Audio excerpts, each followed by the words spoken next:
Dear people watching and listening, Assalamu alaikum. Kindly like and share this video and subscribe to my YouTube channel. Please support my channel by contributing to my Patreon account so that I can continue making the audiobook series.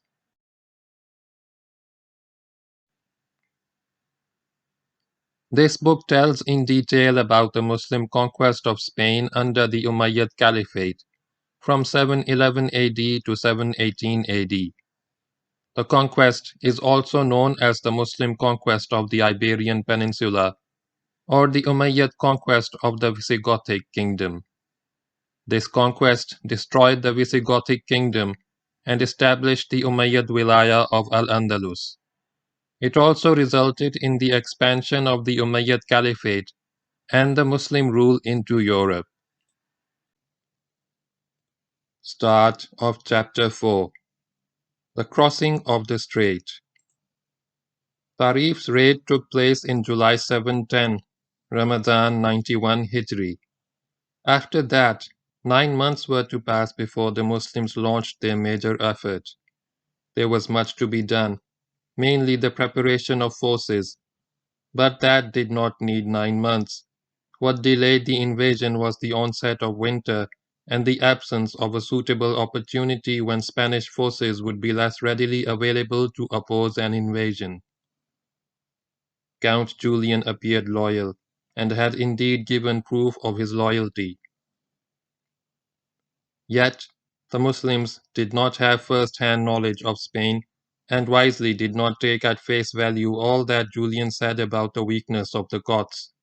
Roderick at Toledo could react quickly and forcefully to any threat to his realm, and if the Muslim forces landing on the coast of Spain were not allowed sufficient time to strengthen themselves, they could face disaster. It was wise to wait until Roderick was committed elsewhere. Meanwhile, Musa bin Nusayr organized what can more accurately be called an expeditionary force than an invading army. It consisted of 7,000 men, mainly foot soldiers, with Tariq bin Ziyad as its commander. It was almost entirely a Berber army, many soldiers being warrior freedmen like Tariq. There were also some Negroes and a few Arabs in the force, including Maurice the Roman. Another 5,000 Berber warriors were available in North Africa, perhaps even more, plus 18,000 Arabs, but Musa held them back. The expeditionary force would consist of just 7,000 men. The plan was for Julian's 4 vessels to ferry the force from Ceuta to the coast of Spain. Julian himself would accompany the force as guide and to gather information for use by the Muslim commander. The expeditionary force would establish itself on the coast while maintaining communication with Africa. It would raid the countryside, destroy any local Spanish troops encountered, and conquer as much territory as possible. The raiding would also be a means of acquiring provisions, because the force would have to live off the land and be independent of supplies from Africa. Further action by the Muslims would depend on the reaction of Toledo. Only after the strength and capabilities of the Gothic army were known, and also how Roderick intended to counter the invasion, would Musa commit the rest of his army and decide upon a clear line of action. It was a sound plan. To throw a large army across the strait in an unknown land against an unknown enemy, who knew the land and was at home in it, especially with the tenuous link of only 4 boats with its base in North Africa, would be military folly. This was typical of the deliberate thinking and sound judgment of Musa bin Nusayr. He was not going to put his forces in a position of danger, or even disadvantage, without a corresponding assurance of success. He looked upon this operation as an exploratory venture, and that is the reason why he made no effort to augment the number of boats available for the crossing, as he was to do later. Tariq, on the other hand, was an entirely different kind of general. Bold and dashing by nature, he was a superb battlefield commander who reveled in the cut and thrust of combat. He sought honor and glory and adventure. He was a passionately devout Muslim who would gladly risk his life for the paradise which awaited the faithful. His force was not large enough to conquer the entire peninsula, but he knew Musa and how Musa's mind worked. He did not complain. He had no doubt that when he needed more forces, he would get them. Tariq's soldiers were equally staunch in their faith. Most of them were now converts to Islam. Most of them had fought against Musa. Many had been taken captive and then released on accepting Islam. Like their commander, they were warriors, captives, slaves, freedmen warriors. They were fierce tribesmen, brave and hard fighters, accustomed to the rigors of battle and the sight of blood. They exulted in the prospect of the holy war, and if Spain also offered shining visions of plunder, so much the better. The winter of waiting passed and was followed by the spring of fulfillment. In Spain, there was trouble on the northeastern frontier where some Frankish bands crossed the Pyrenees and entered the region of Vasconia. This agitated the Basques, always ready for agitation, and a general uprising took place in Basque country. It appears that the Franks were assisting the Basques in their perpetual war against the central authority of Spain. To meet this threat, Roderick marched from Toledo with the bulk of his army for action against the Basques and the Franks. He arrived at Pamplona and was soon fully committed in fighting in the hills and valleys of Vasconia. Count Julian, informed of the situation by his agents, conveyed the intelligence to Musa bin Nusayr. Musa at once sent orders to Tariq to proceed with the expedition to Spain. It was now the beginning of Rajab 92 Hijri, late April 711. Tariq's first requirement was a base on the mainland, where he would be safe from attack and from which he could raid and gather provisions. The most dominating feature on the south coast of Spain, as seen from Ceuta, was the great mountain of granite described in Chapter 1. It was virtually unattackable. Tariq chose this mountain as his base and the foot of this mountain as the place where he would land. Tariq would himself cross with the first wave transported by Julian's little flotilla of boats. He would also be the last man to cross. He would go with the first wave, see to the landing and the organization of the base. Having assured himself that all was well, he would return to the African coast. He would supervise the crossing of the remainder of his force and come up again with the last wave. This was the right position for a commander, the place where he was most needed. Each of Julian's boats could carry 100 men and 25 horses, fewer men if more horses were taken. There were in any case very few horses with the expeditionary force. How many times the boats plied back and forth is not known, but considering that today the motor ferry between the two continental shores takes 1.5 hours to effect a crossing, the slow sailing vessels of the early 8th century may have taken twice that time, perhaps 6 hours for the round trip. Julian was responsible for the crossing of the expeditionary force. Since his boats were commercial vessels used for commercial traffic, he planned to make the crossing appear as normal everyday movement of vessels and effect the landing so carefully that people in Spain would not be aware that an invading force had landed on their shores. It has even been said that Julian carried but all the ferrying by night, allowing no movement by day, which could also be true. The crossing began on Tuesday, April 28, 711, Rajab 5, 92 Hijri. Tariq mounted the leading boat. It was a beautiful spring day. A bright sun shone from a cloudless sky upon the blue waters of the Strait, which connected the Atlantic with the Mediterranean. Across this strait, the Muslim warriors standing on the African shore looked eagerly at the rising hills of Spain. The sails billowed in the gentle wind and the boats moved off from the shore to the rousing cry of Allahu Akbar, which thundered from thousands of Muslim throats. It was a truly historic moment. Tariq bin Ziyad was on his way, leading a venture which would alter the history of the West. Some distance from the African shore, Tariq fell asleep. Perhaps, like an experienced soldier, he was catching up on his sleep after all the restless nights and days spent in preparing the operation. He slept only for a little while, but during his sleep he dreamed of Prophet Muhammad sallallahu alaihi wasallam, on whom be peace. There was the Holy Prophet sallallahu alaihi wasallam, surrounded by his companions, all with girt swords and with bows slung across their shoulders. They walked upon the water. They went past the leading vessel, and as they passed, the Prophet sallallahu alaihi wasallam said to Tariq, "O Tariq, advance upon your course. Be good to the Muslims and loyal to your pledge." As he passed on, the Prophet sallallahu alaihi wasallam gave Tariq tidings of victory. Then the Messenger of Allah sallallahu alaihi wasallam and his companions radiyallahu ta'ala anhum ajma'in walked on towards the far shore, still walking upon the water, and entered Spain. Tariq woke up at once, thrilled at the vision that he had seen.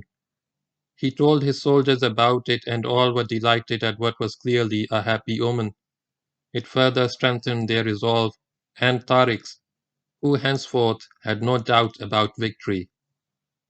The first wave landed without opposition on the southwestern shore of the Granite Mountain. This mountain already had a name from Phoenician times, Mount Calpe, and was regarded by the ancients as one of the pillars of Hercules. The Muslims disembarked here, prior to occupying the top of the feature, which they promptly named Jabal Fatah, that is, Mountain of Victory. Soon after, it would take the name of Jabal Tariq, the Mountain of Tariq, which time has changed to Gibraltar. It is by this name, that is Gibraltar, that we shall henceforth call it. Tariq disembarked with his men and horses and went into a temporary camp, while the boats were sent back to fetch more men. The crossing would go on for days because of the manner in which Julian was organizing it, in order to avoid arousing suspicion. But Tariq lost no time in carrying out reconnaissances. He had chosen the top of Gibraltar as the location of his base, in spite of the difficult going. The way to the top was a narrow path with an uneven, stony surface, but work was begun at once to level the path so that animals could use it. Several waves of troops assembled at the shore while this work was in progress. At last, the path was ready and men and animals went up to the top of the mountain. On the summit of the ridge, they built a simple fortification in the form of a stone wall surrounding a large camp, which became known as the Wall of the Arabs. Count Julian's 4 vessels continued to labor at their task, plying back and forth across the strait. Muslim warriors continued to land on the coast of Spain and ascend the rock. We do not know how long Tariq's 7,000 strong force took to cross the strait, probably a fortnight or so, but eventually most of it was assembled in the makeshift fortress atop Gibraltar. Some men remained at the foot of the rock to protect the landing point and maintain communication with the African coast. At the end of Rajab, about the middle of May, all of Tariq's men were in Spain and ready for battle. As soon as the last wave of Tariq's force had left Ceuta, Julian too crossed the strait. He did not come to Gibraltar but went to Algeciras with his men, and sent out agents to collect information about what Roderick and his Goths were doing. He would remain at Algeciras until needed by the Muslims. Once he was safely established in his base, Tariq began to raid the countryside. One of his first actions was to send for an old woman who lived nearby and who would often talk about a man who would conquer Spain. The woman was brought into the presence of Tariq. She told him of a husband she used to have who could see future events. He would tell people of a general, the women said, who would enter their land and conquer it. He would describe him as a man with a prominent forehead, such as you have, and on his left shoulder would be a black mole covered with hair. If you have such a mole, then you are he. Tariq bared his left shoulder, and there, for all to see, was a black mole covered with hair, just as the old woman had said. When King Roderick marched north to deal with the Franks and the Basques, he left the southern part of Spain in charge of a Gothic count named Theodomir, son of Ercobado Tudmir bin Qabdus to the Muslims. In the normal administration of the kingdom, he was governor of the southeastern province with his capital at Orihuela, near the present Murcia, which did not then exist. He was one of the most distinguished knights of Spain, a brave and cunning soldier, an able and shrewd governor. He was the only Gothic leader later to outwit the Muslims. Upon hearing the arrival of a strange people at the southern tip of the peninsula, Count Theodomir marched against them with all the soldiers he could muster. They numbered 1,700. By the time he arrived in the vicinity of Gibraltar, Tariq's force was fully prepared for action. It was now the end of Rajab, about mid-May or a bit later. Theodomir occupied Cartea, an old Iberian town at the northern curve of the Bay of Algeciras, where the river Guadarranque flows into the sea. The Arabs called the town Cartagena, without confusing it with the more famous Cartagena on the southeastern coast of Spain. This Gothic force at Cartea barred the way of the Muslims. It would have to be removed. Consequently, Tariq sent a strong detachment under Mughis al-Rumi to deal with it. Mughis attacked the Goths and drove them from the town, whereafter the entire Muslim force moved to Cartea, while still keeping protective elements at the landing point at the foot of Gibraltar. Cartea now became the scene of sharp fighting. Theodomir put in a counter-attack, but was repulsed. Thereafter, he kept his men at a respectful distance from Cartea, but skirmishing between the two forces went on for 3 days, during which the Goths were badly mauled and lost hope of gaining any ground against the invaders. Theodomir now broke contact to lick his wounds, and Tariq moved his force south to Algeciras, where Julian awaited him. Algeciras was then only a small port town. The Muslims gave it the name of Jaziratul Khazra, that is, the Green Island, which in due course became Algeciras. The name was originally taken from a small islet in the bay, which is even now called Isla Verde, Green Island, by the Spaniards. The Muslims also called it Hakim after a slave girl of Tariq, who was left behind here when the Muslims moved on to fight the main Gothic army. But this name lost to Jaziratul Khadra, or Algeciras. The Muslims established their main base at Algeciras, which could keep touch with the African coast by Julian's flotilla of 4 vessels. It was an excellent base. It was also a most agreeable place which had in it the best of the land and the sea. Meanwhile, Count Theodomir, having despaired of dislodging the Muslims, or even containing them, sent a fast messenger to King Roderick with a letter informing him of the arrival of a strange people in their land. He explained that he had resisted with all his power and done his utmost to stem their advance, but was compelled to yield to their numbers and the impetuosity of their attack. He entreated the king to come in person with all speed and with all the force that he could muster. At a loss to explain how the invader had got there, Theodomir concluded with the lament, "We know not whether they fell from heaven or sprang from the earth." End of chapter 4.